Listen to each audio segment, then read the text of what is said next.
Guys, ये तो हम सब जानते ही हैं कि मच्छर हमारे खून को चूसने के लिए हमें काटता है। लेकिन जब वो काट रहा होता है तो वो कुछ एक ऐसी चीज करता है जो सुन के आप हैरान रह जाओगे।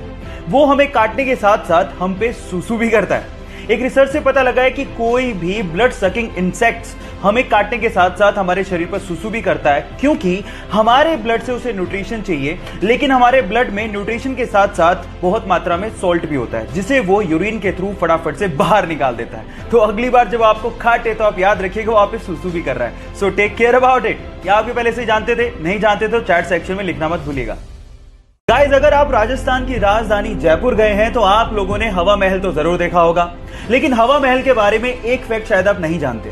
पूरी ही दुनिया में हवा महल इकलौती ऐसी बहुमंजिला इमारत है जिसकी नींव है ही नहीं, यानी कि इतनी बड़ी बिल्डिंग बिना नींव के खड़ी है। इसके आगे की बोल की मोटाई 8 इंच है, जिसके सहारे 5 मंजिला इमारत को खड़ा किया गया है। पूरी ही दुनिया में ऐसा आर्किटेक्चर का बेहतरीन नमूना शायद ही आपको देखने को मिले, जहां पर इतनी बड़ी बिल्डिंग फ्लैट सरफेस पर सालों से खड़ी है। गाइस, इंडिया भी आर्किटेक्चर में किसी से कम नहीं है, तो इसके लिए एक लाइक तो बनता है। प्लास्टिक हमारे लिए, एनिमल्स के लिए, समुद्री जीवों के लिए और इस एनवायरनमेंट के लिए बहुत खतरनाक है, क्योंकि इसको यूज करने के बाद उसका क्या किया जाए ये नहीं पता, क्योंकि अपने आप से खत्म नहीं होते। अब इसका ऑल्टरनेट क्या है? साइंटिस्ट लोगों ने इसका ऑल्टरनेट निकाल लिया है, जिसे हम सोलू बैग के नाम से जानते हैं। एक्चुअली सोलू बैग कैल्शियम कार्बाइड और नेचुरल रबर के कॉम्बिनेशन से बनाया जाता है। अब ये दिखता है एकदम प्लास्टिक के जैसा है, लेकिन इसकी खास बात यह है कि जैसे यूज करने के बाद आप इसको पानी में डालेंगे, ये पानी में चुटकियों में डिसॉल्व हो जाता है। और साइंटिस्ट लोगों का यह भी कहना है कि गलती से भी वो पानी किसी ने पी लिया तो उसके लिए कोई खतरा नहीं है। बस प्रॉब्लम यह है कि मॉनसून के दिनों में इसको इस्तेमाल करना थोड़ा सा डेंजरस है, क्योंकि अपने आप से डिसॉल्व हो जाता है। लेकिन अपनी प्रकृति के लिए हम लोग इतना कॉम्प्रोमाइज तो कर ही सकते हैं। क्या आपको पहले से बात पता थी? और नहीं पता थी तो चैट सेक्शन में लिखना मत भूलिएगा। गाइस, अगर आप लोगों को क्रिकेट में इंटरेस्ट है तो मेरे एक सवाल का जवाब दीजिए। मेरा सवाल यह है कि पूरी दुनिया में ऐसा कौन सा देश है जिसने 60 ओवर, 50 ओवर और 20 ओवर का वर्ल्ड कप, यानी तीनों वर्ल्ड कप जीते हों? क्या आपके पास जवाब है? मैं आपको देता हूं। वो है हमारा देश इंडिया। गाइस, इंडिया ने 1983 में कपिल देव की कप्तानी में 60 ओवर के वर्ल्ड कप जीता। उसके बाद 2007 में धोनी की कप्तानी में T20 वर्ल्ड कप जीता, और उसके बाद फिर से 2011 में धोनी की कप्तानी में 50 ओवर का वर्ल्ड कप भी जीता।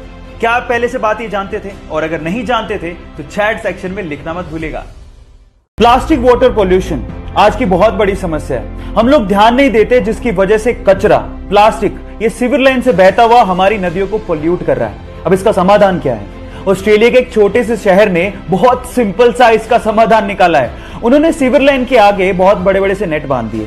अब अगर कचरा नाले से बहता हुआ पहुंचा भी तो वो नेट में फंस जाएगा, जिससे फायदा ये होगा कि पानी तो बहता रहेगा लेकिन प्लास्टिक कभी भी नदियों तक पहुंचेगा नहीं, जिससे नदियां पोल्यूट होने से बच जाएंगी, हमारी वाइल्ड लाइफ बचेगी, एनवायरनमेंट को बचाया जा सकेगा। आपको ये आइडिया कैसा लगा और आप क्या अपने शहर में इसको इंप्लीमेंट करना चाहेंगे? चैट सेक्शन में लिखना मत भूलिएगा। गाइस, ये किसे पता था कि एक छोटा सा वायरस हमें घर बैठने पे मजबूर कर देगा? और फिर उसके बाद आज से 33 साल पहले शूट हुआ एक पौराणिक सीरियल हमें दोबारा से दूरदर्शन पे देखने को मिलेगा, और उसके बाद यही सीरियल पूरी ही दुनिया में व्यूअरशिप के झंडे गाड़ देगा।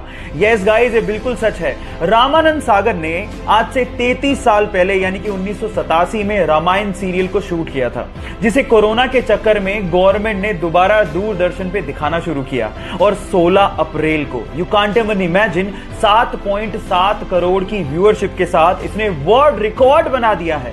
इससे पता लगता है कि भारतीय कला और भारतीय इतिहास के चाहने वाले पूरी दुनिया में बहुत लोग हैं। क्या आपको ये बात पहले से पता थी? और नहीं पता थी तो चैट सेक्शन में लिखना मत भूलिएगा।